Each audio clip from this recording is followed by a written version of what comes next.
दोस्तों मंडे 14 जुलाई को 200 से भी ज्यादा जगह पे रेड मारी गई प्रोफेशनल कंसल्टेंट चार्टर्ड अकाउंटेंट और ऐसे लोगों को जिन लोगों ने आईटीआर भरी थी एसएससी की और उनको पॉलिटिकल पार्टी की donation, medical reimbursement, tuition fees, fake direction दिला के मोटे मोटे रिफंड दिलाए और कमीशन लिए। आज की वीडियो उसी के ऊपर है, इंडिया के इकलौते प्रैक्टिकल चैनल एक्सपर्ट सिर्फ पे। और आज सबको मैं नमस्कार। आज मैं आपको बताऊंगा कि अब उन प्रोफेशनल्स का क्या होगा, जब रेड पड़ती है तो क्या होगा, और जिन लोगों ने फेक डिसीजंस लिए हैं उनका क्या होगा, किस तरीके से इनकम टैक्स आगे प्रोसेस करेगा। बहुत इंपॉर्टेंट वीडियो, आखिर देखिएगा और लाइक शेयर करना मत भूलिएगा, क्योंकि इससे लाखों लोगों का फायदा होने वाला है। करोड़ों लोग तो अफेक्टेड हैं इस चीज से, और इनकम टैक्स के नोटिस की जो बाढ़ आएगी ना, उसमें वीडियो बड़ी हेल्प करेगी। बताता हूँ क्या बात कर रहा हूँ मैं। रेड मूवी तो देखी है आपने, हालांकि मूवी में कुछ अलग दिखाया, वैसे अलग है। मैंने इंडिया में बहुत ज्यादा केस रेड के करा रखे हैं, जिसे हम बोलते हैं सर्च एंड सीजर, यानी कि सर्च पड़ी और फिर मैंने वहां से कुछ सीज कर लिया। जनरल जो टर्म है लीगल, सर्च एंड सीजर बोलते हैं। मंडे को रेड हुई दोस्तों 200 से ज्यादा प्लेस में, जहां सीए और टैक्स प्रोफेशनल थे और बाकी लोग जो आईटीआर फाइल करते थे। अच्छा, मैंने ना कॉन्फिडेंशियल वैसे तो ये उन्होंने मना किया था, फिर भी मैं बता देता हूँ कि रेड पड़ी क्यों। जो डायरेक्ट टैक्स कलेक्शन है दोस्तों, उसमें 1.3% कम कलेक्शन हुआ है ड्यू टू हायर रिफंड। जो मतलब मैं नाम नहीं दे सकता, मेरा मन था। उन्होंने बताया कि भाई ये बेस है, इस वजह से मतलब कलेक्शन जैसे कम हुई, सरकार ने देखा कलेक्शन कहाँ का करनी है। ऐसी जीएसटी में भी होता है, जिस महीने में भी कलेक्शन कम हो जाती है उस महीने प्रेशर पड़ता है, प्रेशर आता है ऊपर से, भैया कलेक्शन कम क्यों हुई है, इतना करना है उतना करना है। जैसे एक आम आदमी के लिए घर में सैलरी देना, सैलरी आती ना, तो होम लोन देना है, ईएमआई देनी है, कोई भी क्रेडिट कार्ड का बिल है, ट्यूशन देना, उसका टारगेट फिक्स है। अब वो कैसे भी करके इन चीजों को पूरा करेगा। ऐसी यहाँ पे कलेक्शन कम हुई तो रेड मार दी। चलिए आता कोई बात नहीं, तो कॉन्फिडेंशियल तो बता दिया मैंने। अब हुआ क्या दोस्तों, कैसे उन्होंने वर्किंग करी ये भी समझा मैंने। जब भी आप कभी भी आईटीआर फाइल करते हो ना, एक आईपी एड्रेस जरूर जाता है जिस कंप्यूटर से आप फाइल करते हो। तो उन्होंने क्या करा, एआई लगाया। जिस सेक्शन के अंदर 80 जीजीसी में बहुत ज्यादा थी, फेक डायरेक्शन जिसमें थी, वो किन किन कंप्यूटर की आईडी से भरी हुई है उसको ट्रेस करा, वो पकड़ा। और आईटीआर में जो फेक डायरेक्शन थी, पॉलिटिकल पार्टी की डोनेशन की या ट्यूशन फीस की और मेडिकल, तीन थी, उसके ऊपर ज्यादा सख्त कार्रवाई हुई है कि किन लोगों ने दिलवाई है। अच्छा, सबसे ज्यादा दिक्कत क्या हुई, जब मैंने से पूछा तो उनका जवाब ये था यार कि एक भी डोनेशन तो मेन पार्टी को थी नहीं, यानी कि जितनी भी डोनेशन जो फेक डायरेक्शन की थी या जो एक्चुअल में पेमेंट भी करी हुई है, जो एंट्री वापस ले ली गई है, उसके अंदर ना मेन पार्टी नहीं थी। तो यार एक तो इतनी सारी डोनेशन, ऊपर से हमें एक भी नहीं, तो थोड़ा गुस्सा आ गया इस पार्टी को। मैं नाम नहीं बोलूंगा, नाम आप कमेंट बॉक्स में लिख देना। चल देखते हैं अब इसमें क्या होगा, थोड़ा समझ लीजिए। जो पॉलिटिकल पार्टियां थी जिनको फेक डायरेक्शंस दी गई और एसएससी ने ली, बीच में मिडलमैन हो गया, चाहे वो सीए कह लीजिए, टैक्स प्रोफेशनल, एडवोकेट, जो कोई भी व्यक्ति हो। अब उनकी स्टेटमेंट में नाम थे। जब पॉलिटिकल पार्टियों की रेड पड़ी, बहुत बड़ी सर्च पड़ी थी, जितनी भी पॉलिटिकल पार्टी हैं जो कभी इलेक्शन तो लड़ नहीं रही थी या थोड़ी बहुत इलेक्शन लड़ रही थी, लेकिन डोनेशन मोटी आ रही थी। अब यहाँ पे क्वेश्चन ये था, मेन पार्टी की बात करता हूँ, जो मेन पार्टी है दो तीन, उन्होंने बोला यार इलेक्शन हम लड़ रहे हैं, हम सत्ता में हैं, हम इतने सालों से हैं, इतनी डोनेशन हमें नहीं आ रही है, ये कभी इलेक्शन ही लड़ता है इसके बाद इतनी डोनेशन आ रही है, ऐसे कैसे, इसके बारे में पता करते हैं। तो ये पता करी, रेड मार दी। खैर ये तो एक बहाना था, जनता को जगाना था कि डोनेशन तो सही जगह जानी चाहिए जहाँ है। मुझे बाबा हंसी आ रही है। अच्छा, उनका नाम लिया, जैसे गौरव बंसल नाम है, एक गौरव बंसल क्या सर्वे हुआ, उसके सारे केस खुल गए। कि नैन्सी अग्रवाल थी, जो मेरे पास केस आ रहे हैं, मैं उनके नाम बता रहा हूँ, और मुझे कोई शर्म नहीं है इनका नाम लेने में, क्योंकि इन्होंने लोगों को, टैक्स पेयर को गलत एडवाइस करी, गलत डिसीजन दिलाई। नो डाउट कि एसएससी ने भी बेनिफिट लिया है, रिफंड लिया है, लेकिन ये भी उतने ही गुनहगार हैं जितना कि एसएससी है। ये पहले हैं, शुरुआत इन्होंने करी है, और भी बहुत सारे लोग हैं, नाम लिख देना। अब क्या होगा दोस्तों, जब रेड पड़ी पॉलिटिकल पार्टी के, एक तो इनका रिकॉर्ड मिला, उन्होंने नाम लिख दिया कि यार हमने ना 5 लोग थे, ये इनसे बात करते थे, ये हमें डोनेशन की गारंटी देते थे, हम 2% पैसे लेके पैसा वापस कैश में देते थे या किसी तरह घुमा घुमू के रिश्तेदारों में दे दिए। एग्जाम्पल के लिए मान लीजिए मैंने कोई डोनेशन गारंटी लेनी है, मैंने किसी से कॉन्टैक्ट करा, उसने बोला 2% लूंगा, ठीक है। उसने पॉलिटिकल पार्टी से बात करी, पॉलिटिकल पार्टी ने बोला ठीक है हम 1% लेंगे।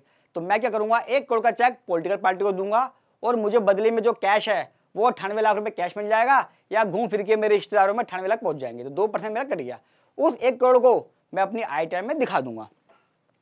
अब वहां पे स्टेटमेंट रिकॉर्ड होगी। ये जो 200 जगह सर्च पड़ी है, मान लीजिए मेरे यहाँ अगर इनकम टैक्स वाले आते तो पहले मेरा रिकॉर्ड चेक करते, दिखाओ दिखाओ कंप्यूटर में कितनी आईटें भरी हैं आपने, किन किन लोग हैं आपने आईटें भरी हैं, उनका डाटा दो हमें, इस IP एड्रेस से भरी हुई है, इनकी हमें एक्नॉलेजमेंट दो, आपके पास क्या क्या प्रूफ है। और मेरी स्टेटमेंट रिकॉर्ड होगी। वो कहेंगे आप कौन हो, मैं बोलूँगा मेरा नाम है सचिन सक्सेना, मैं चार्टर्ड अकाउंटेंट हूँ, मैं प्रैक्टिस करता हूँ, मैं इतने साल से करता हूँ, मेरी इतनी इनकम है, ये फलाना का है। वो कहेगा आप लोग कैसे जानते हो, आप पॉलिटिकल पार्टी को कैसे जानते हो, ये सब स्टेटमेंट लिखा जाएगा। आपने इनको बोगस दिलाने में कितने पैसे कमाए, क्या आपने इनको बोगस दिया है, और मुझे हाँ करनी पड़ेगी, क्योंकि पीछे क्या होगा ये समझ गया ना। इसके बारे में ज़्यादा डिटेल बात नहीं करूँगा। तो स्टेटमेंट रिकॉर्ड होगी। अब क्या होगा, अगर मान लो मेरे पास ये आते तो मुझे अपने 6 साल के इनकम टैक्स केस की असेसमेंट करानी पड़ेगी। पिछले 6 साल के केस खुलेंगे मेरे। अब अगर किसी व्यक्ति की सर्च पड़ जाती है तो उसको बोलते हैं ब्लॉक असेसमेंट। तो उसका ब्लॉक असेसमेंट के अंदर 6 साल का ऑर्डर पास होगा। अब जो है सिंगल ऑर्डर पास होता है, पहले 6 साल के ऑर्डर पास होते थे, अब ऑर्डर पास होगा। चश्मा होगा क्या, ये समझ लीजिए, जो आपने कमीशन लिए ना उसका एडिशन हो जाएगा। और डिपार्टमेंट ज़्यादा सख्त रहा, गुस्सा आ गया डिपार्टमेंट को, तो फिर वो उधर उधर की कमीशन भी, आपकी इनकम है, बैंक स्टेटमेंट है, प्रॉपर असेसमेंट करेगा, बहुत सारी चीज़ें होंगी, पता नहीं क्या क्या निकल कर आएगा। अभी जो प्राइमा फेसाई के लिए गए थे तो जनरली क्या होता है, कोई 2% कमीशन लेता है, कोई 10% लेता है, कोई 5% लेता है, तो ये है। और जो कंसल्टेंट हैं और पॉलिटिकल पार्टी हैं, दोनों के केस में ऐसा होगा। पॉलिटिकल पार्टी ने क्या करा है, एंट्रियाँ घुमाई हैं।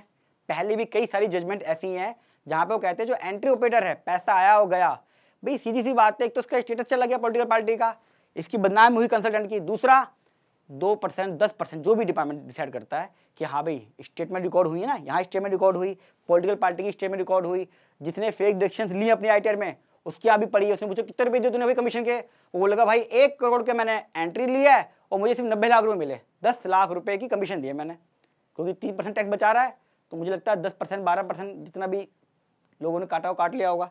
इस तरीके से उसका केस लगेगा। और जो भी कमीशन है, मैंने 2% लिखा है क्योंकि मैंने 2 केस कराए थे पॉलिटिकल पार्टी के, 2% में निपट गए थे वो। अब वो इज गिल्टी, क्वेश्चन मेरा ये जिसके में ढूंढना है, यहाँ गलत कौन है, ये पॉलिटिकल पार्टी या ये कंसल्टेंट या बेचारा असेसी। बेचारा क्यों बोल रहा हूँ अभी बताऊंगा मैं। मेरा मानना तो दोस्तों ये तीनों ही इक्वल हैं, 33 हैं। अभी ये बनता है 99%, 1% मैंने छोड़ दिया है। आप वोट करना, देखते हैं कौन ज्यादा गिल्टी है। देखो दोस्तों क्या है, इसकी पूरी गलती है, थोड़े से लालच में इसने एक पॉलिटिकल पार्टी बनाई, उसकी एग्जम्पशन ले ली और डोनेशन शुरू कर दी। ये कंसल्टेंट जो बेचारा असेसी कुछ नहीं जानता, तो कुछ नहीं पता आगे क्या होगा, इसने इसको लालच दिया। इसने क्या बोला होगा कि सर मैंने इतने लोगों को दिलाई है, उसकी दिलाई उससे पूछ लो, उसको दिलाई उससे पूछ लो, किसी को कुछ नहीं हुआ, पिछली बार भी तो आपका आ गया था, इतना है, ये है, वो है, कर दिया। असेसी असेसी क्यों है, असेसी को ये तो पता है मैं गलत काम कर रहा हूँ। क्या उसको पहले किसी अच्छे बंदे से, एक्सपर्ट सीए से एडवाइस नहीं लेनी चाहिए थी, क्या मैं ये काम कर रहा हूँ। अच्छा दोस्तों मेरे पास भी कई बार ऐसे केस आए हैं कि सर ये आप करा दोगे, ये हो जाएगा। मेरे पास ITR भी आई हैं, मैं तो भगा दिया। मैं कहा भैया मैं अपने हाथ गंदे नहीं करूंगा इन चीज़ों से, क्योंकि मुझे पता है ना लिटिगेशन आती है, डॉक्टर को पता है कि डेली दारू पीने से क्या हो सकता है, तो वो क्यों बैठेगा किसी दारू पीने वाले के साथ। इन चीज़ का ध्यान रखना होता है, ये चीज़ है। फिर भी मैं ये कहना चाहूँगा एक चांस और मिलना चाहिए। गलती किससे नहीं होती, चाहे वो कंसल्टेंट ही था, चलिए मैंने मान लिया, पॉलिटिकल पार्टी भी थी या ऐसी भी था, बेचारा हो गई गलती। इंडिया के अंदर सेटलमेंट कमीशन है जो कहता है कि टैक्स चोरी कौन नहीं कर सकता, हर कोई करता है। ये एक आदमी की स्वाभाविक स्थिति है, ये हमारे दिमाग में है कि हम टैक्स चोरी करना चाहते हैं, जनरल है, रिपोर्ट के अंदर साफ लिखा हुआ है कि हमारा ह्यूमन बिहेवियर है टैक्स चोरी करना, तो मौका देना चाहिए, उसके लिए बने सेटलमेंट कमीशन। तो यहाँ जब इतने लार्ज स्केल पर है मामला, हजारों नहीं लाखों लोग अफेक्टेड हैं, सैलरी वाले, और वो सैलरी वाले अफेक्टेड है बेचारे जो इतने सालों से होनेस्टली आपको टैक्स पे कर रहे थे। होनेस्ट टैक्स पेयर बोलता हूँ मैं सैलरी वाले को।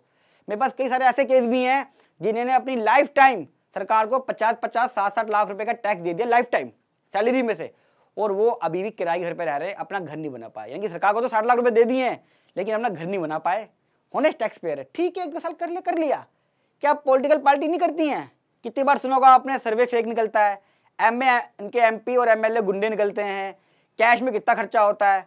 कभी सुना है पॉलिटिकल पार्टी पे रेट पड़ी हो, कैश निकला हुआ हो या इनकम टैक्स में असेसमेंट हुआ हो? कोई मतलब नहीं किसी से। और कितनी कलेक्शन हो जाएगी दोस्तों, मैं मानता हूँ 50 करोड़ की कलेक्शन तो हो जाएगी मिडिल क्लास से। ये तो वैसे भी अडानी अंबानी को बोल देते 50 करोड़ चाहिए, वैसे ही दे देता वो। थोड़ी सी इतनी मेहनत क्यों करी? गलत चीज़ गलत है, मैं उसको सही नहीं कह रहा हूँ, फिर भी मैं कह रहा हूँ एक मौका मिलना चाहिए, क्योंकि गलती सबसे होती है। टैक्स ले लें, छोटी मोटी पेनल्टी ले लें, अब टारगेट क्या होता है, टैक्स भी लेंगे, 200% पेनल्टी भी लेंगे और थोड़ा सा केस लंबा चलता है। पेमेंट के साथ साथ, पैसे के साथ साथ जो ये मेंटल हरासमेंट है वो गलत है, और ये गलत सिर्फ इन लोगों की वजह से। ये जो दो हैं, इनकी ड्यूटी थी सही से गाइड करना एसएससी को। कई केस ऐसे भी हैं 60 लाख की सैलरी में 40 लाख रुपए की डोनेशन है। क्या इतने भी समझ नहीं है कंसल्टेंट को या सीए को, एडवोकेट को, जो भी करा रहा है कि भैया 60 लाख की सैलरी में 40 लाख की डोनेशन गारंटी दिला रहा हूं। उन्होंने सिर्फ इस पॉलिटिकल पार्टी का और अपना फायदा सोचा, एसएससी का एक बार भी फायदा नहीं सोचा। एसएससी की गलती ये है कि उसको पता नहीं। देखो सैलरी वाला आदमी है, वो बेचारा अपने बच्चों को नहीं देख पा रहा कि बच्चे कब बड़े हो गए, उसके कब स्कूल जाने लग गए, कब कॉलेज जाने लग गए, पूरे दिन तो काम पे लगा रहता है, उसे क्या पता इन चीज़ों के बारे में। फिर भी हमेशा मैं कहता हूँ सैलरी वाले एक होनेस्ट टैक्स पेयर हैं। अब करें क्या, ये देख लीजिए, जो कंसल्टेंट है ना, ऐसा नहीं जिनका रेट पड़ी उन्हीं को दिक्कत है, हम भी आईटी भरते हैं, आप लोग भी आईटी भरते हो। तो जो कंसल्टेंट हैं वो फॉर्म 16 को बेस जब बनाए तो देख लें कि उसमें डिडक्शन सही है कि नहीं है, और उन डिडक्शंस को एक बार वेरीफाई कर लें, फ़ोन पे बात कर लें। और फॉर्म 16 के अलावा अगर कोई डिडक्शन को सैलरी में लेने के लिए कह रहा है आईटीआर में, तो उसके प्रूफ रख लें, क्योंकि फिर आपके पास भी आएंगे इनकम टैक्स वाले, वो कहेंगे आप आईटीआर भर रहे हो, आप दिलवा रहे हो, आप प्रूफ कैसे करोगे कि आप फेक नहीं दिलवा रहे हो। इस 200 लोगों में जो सर्च पड़ी है, हो सकता है कुछ आईटीआर ऐसी भी हो जिसने फोन पे बोल दिया भैया 1.5 लाख की ले लेना। मेरे पास भी कॉल आते हैं मेरे फ्रेंड्स के कि भाई मेरे पापा में ना पीपीएफ है 1.5 लाख रुपए का, वो भी ले लियो, 1 लाख रुपए का हमने ये करा, ये भी ले लियो। लेकिन मैं उसका प्रूफ मांगता हूँ, रिसिप्ट के साथ साथ पेमेंट बैंक स्टेटमेंट से वेरीफाई जरूर करता हूँ। अब दिक्कत क्या आती है, 500 रुपये तो आईटीआर के हैं, अब मैं इतनी मेहनत कैसे करूँ यार। अब ये तो आपको देखना है कि 500 रुपये में छोटी मेहनत करनी है या अपने आपको इनकम टैक्स की रेट से बचानी है, और फिर डंडा लिख दिया है मैंने। अच्छा एसएससी क्या करे, अब कई सारी वीडियोस के बना चुका हूँ। अब आपके पास केस नहीं लगा है, मौका है, अभी भी मौका है, किसी तरह भी आईटीआर फाइल कर दें, किसी से भी उधार ले, कुछ भी करे उसके अंदर। अब आईटीआर में ये गलती ना करें कि सिर्फ और सिर्फ पॉलिटिकल पार्टी को हटा दे, प्रॉपर तरीके से भरे शुरू से लेकर आखिर तक, एचआरए भी चेक करे, एटीसी भी चेक करे, एटीडी भी चेक करे। कई लोग क्या कर रहे हैं, अरे पॉलिटिकल पार्टी की दिक्कत है, इसको रिवर्स कर देते, टैक्स पे कर देते, क्योंकि उसके पास पैसा ही नहीं है। भैया पैसा नहीं अलग मैटर है, जब केस लगेगा ना, पैसा प्रोसिक्यूशन बहुत ही सख्त डिपार्टमेंट, किस हद तक जाएगा आपको आइडिया नहीं है। जो मेरी बातचीत हुई है मैं बताना नहीं चाहता, बहुत आगे तक जाएगा इसके अंदर। एक अपनी सेल्फ कंपटीशन जरूर बनाए और फीस प्रॉपर दे दोस्तों, सारा खेल इसका है, ये जो है ना ये इसका खेल है। जितना डालोगे उतना मीठा होगा, और मीठा तभी होगा जब कुछ डालोगे। तो थोड़ा सा फीस को लेके सही रहें, सतर्क रहें, या खुद अपनी मेहनत कर लें कि मेरी ये कंपटीशन है, ये मेरी बैंक स्टेटमेंट मैंने पेमेंट करी है, एटीसी, एटीडी, एटीजीजी की जो भी है, और ये चीज़ें हैं, फिर भी थोड़ा सा फीस का ध्यान रखें। एक जिम्मेदारी किसी को दे रहे हैं तो जिम्मेदारी की एक प्रॉपर रेम्युनरेशन भी होना चाहिए, एक रिवॉर्ड होना चाहिए, ताकि आपके लिए कोई मेहनत कर सके। ये फंडा आज क्या मैंने बता दिया है रेट वालों के लिए। वीडियो कैसी लगी दोस्तों कमेंट बॉक्स में जरूर बताइएगा, कोई क्वेरी है वो भी पूछ लीजिएगा, प्रैक्टिकल वीडियो तो लाइक कीजिएगा, साथ में फर्स्ट टाइम आए चैनल को सब्सक्राइब कर लें, क्योंकि ये इंडिया का इकलौता प्रैक्टिकल चैनल है जहाँ पे मैं आपको सिर्फ प्रैक्टिकल बात बताता हूँ, कोई गूगल ज्ञान नहीं, कोई ऐसी एक्ट या इन्फॉर्मेशन नहीं जिससे आपको कुछ भी समझ में ना आए। और जितना हो सके फेसबुक व्हाट्सअप सब जगह शेयर करें, बहुत बड़ा मैटर है, लाखों की तादाद में लोग इससे अफेक्टेड है, स्पेशली सैलरी वाले, और अभी भी कई लोग इस केस में लगे हुए हैं जिन लोगों को इस बारे में पता ही नहीं है। तो बहुत जरूरी है आप इस वीडियो को शेयर करके अवेयरनेस फैलाएं और लोगों को एजुकेट करें, ताकि जो मेरा मुहिम है, जो मेरा एम्स है कि एक दिन ऐसा है कि किसी के पास भी इनकम टैक्स का नोटिस ना आए। उसी मुहिम में आप भी वीडियो को शेयर करके उसको जुड़ जाएं। जल्द मिलूंगा अगली वीडियो में, तब तक नमस्कार।